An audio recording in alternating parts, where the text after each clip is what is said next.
Asteroids, volcanoes, a new study says that neither killed the dinosaurs. We've all heard the story of the asteroid that killed the dinosaurs, but we have not heard the counter-argument about volcanoes. A new study now says that both played a role, but one was far more important than the other. Let's look at the evidence for asteroids versus volcanoes. Hi, it's me, and this is MyNote Earth. It's hard to think of life today without appreciating how bizarre the extinction event 66 million years ago was.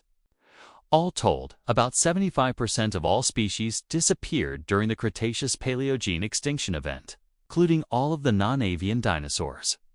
And while we're pretty sure an asteroid impact was the main driver of this mass extinction, some scientists have long suspected that volcanoes had an even bigger role. The asteroid that slammed into Earth near the Yucatan Peninsula in what is now Mexico left a crater so large, now called the Chicxulub crater, that we can still see its remnants from space. But the timing of that impact, which we know because of the thin layer of iridium, a rare element on Earth, but common in space, found in rocks all around the world at that exact same geologic time, well, that's been a matter of debate. Some studies have concluded that the asteroid hit first, while others have argued that the asteroid hit second. And if there was a second, then it was the asteroid that did the killing, while the first was just a precursor that made conditions ripe for the mass extinction caused by the second impact. Now, a paper published in the journal PNAS reports that the team analyzed sediment samples from 21 different locations in North and South America, Europe, and Western Asia. They looked for two things: the element iridium, which is a sign of an extraterrestrial impact, and crystals called zircons, which form when rock is heated to more than 700 degrees Celsius. By dating the zircons, they could date the rocks they came from. In short, they wanted to find out whether the sediments were deposited before or after the asteroid impact. And because the samples spanned such a wide geographic area, the researchers felt confident that if they found sediments with both signs of the impact and relatively young zircon ages, that meant that the asteroid hit had happened very recently, at least on the geologic timescale.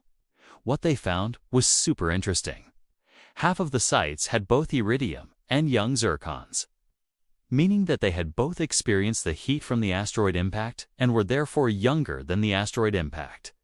The other half of the sites, however, had no iridium but still had young zircons, suggesting that those sediments had been cooked by something else, perhaps a volcano. So to sum up their findings, the authors wrote, "We find clear evidence for both extraterrestrial and terrestrial forcing recorded in the same sediments across the northern hemisphere, indicating that both types of events contributed to the end Cretaceous mass extinction. So both asteroids and volcanoes, but which was more important?" To answer that question, the researchers needed to figure out how much material was released into the air by each. In the case of the asteroid, we can estimate that by looking at the amount of iridium in the thin layer where it's found all over the world and then doing some math to figure out how much of the asteroid survived intact. For the volcanic contribution, they needed to go to the actual source. For this, they traveled to the oldest and largest of the Deccan traps in India, a region where large igneous provinces, lips, consisting of flood basalts, erupted for hundreds of thousands of years. These LIPs are huge outpourings of lava that cover vast areas of crust, often creating new oceanic crust as they go. Scientists have estimated that the Deccan traps released about 1 million cubic kilometers of ash and lava. But there was a problem with this number. It comes from the assumption that all of the basalt flows are part of the same eruption province, the Deccan traps, and in order to calculate the total volume of lava, researchers had to assume that all of the flows are the same thickness. Turns out, they're not. As study co-author Pincelli Rogers told us, when you put these together, you come up with a value that is too high. So the team went back to the literature and recalculated the total volume of the lavas, coming up with a much lower estimate, 500,000 cubic kilometers. Even so, that is a lot of rock.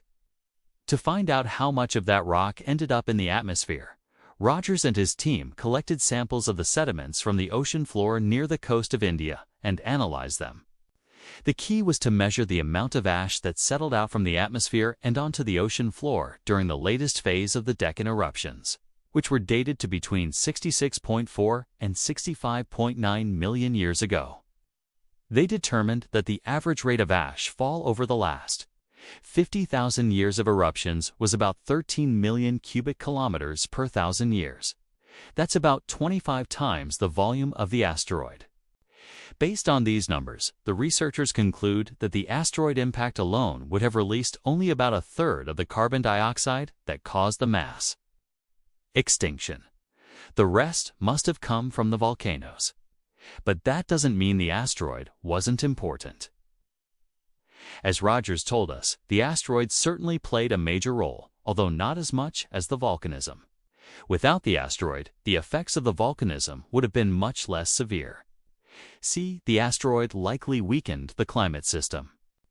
The planet was already experiencing rapid climate change due to the release of greenhouse gases from the splitting of the supercontinent Gondwana. But the asteroid would have triggered the rapid release of additional greenhouse gases. This, combined with the massive volcanic eruptions, would have caused runaway global warming and ocean acidification. It would also have disrupted the monsoon system in India, which would have affected the monsoonal climate that extends all the way from Africa to Southeast Asia.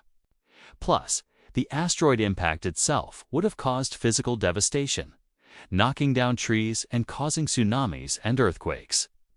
So even though the asteroid wasn't the main driver of the mass extinction, it certainly delivered the knockout punch. Now, while we can say that this study really puts the asteroid to rest as the sole cause of the mass extinction, we're still left with questions, like, what was the asteroid's contribution to the mass extinction? Did the asteroid trigger the final, most intense outpouring of lava from the Deccan traps? And how did the asteroid impact the monsoon system? These are important questions, but they're also hard to answer. There isn't a ton of data about the asteroid's contribution, because we don't have much access to the Chicxulub crater. And while there are a few exposed sections of the Deccan traps in India, there are more in Antarctica, and nobody has drilled through the ice shelf there yet. As Rogers told us, this is the big thing that we need to understand. We need to get more data on the asteroid. We need to improve our understanding of the monsoon system. And while he acknowledges that drilling in Antarctica will be challenging, he thinks it's worth it. If we do that, we'll learn more about this event and may be able to better predict future environmental changes.